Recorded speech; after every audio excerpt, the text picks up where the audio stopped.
Philadelphia police are trying to figure out if an 80-year-old man's death in Port Richmond was an accident or a murder. Honest News reporter Jan Carabeo is live outside the medical examiner's office in University City with an update now. Good morning, Jan.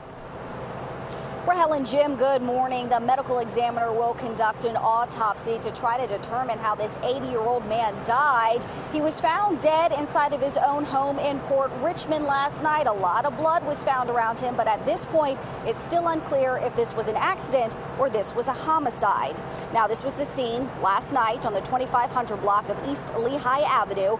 Eyewitness News was there as homicide detectives interviewed family, neighbors, and friends who saw the 80-year-old victim earlier in the day. Now, police say family last saw him around 1 o'clock in the afternoon, and then they found him injured around 9 p.m. That's when they called police.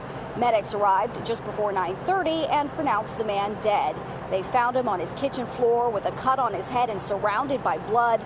The crime scene unit and homicide detectives remained there on scene until late last night, trying to figure out how this happened.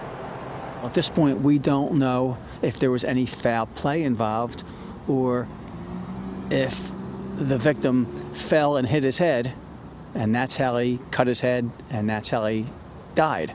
So we're not sure if this is a homicide at this time or an accidental death. So that job now falls on the medical examiner. Philadelphia police are still investigating. They tell us this 80-year-old man lived at this Port Richmond home with his family. What they did not find on the scene there is any sign of forced entry. They did not find this home ransacked either. What they did find was a bunch of private surveillance cameras near the scene that can possibly help if this does turn out to be foul play.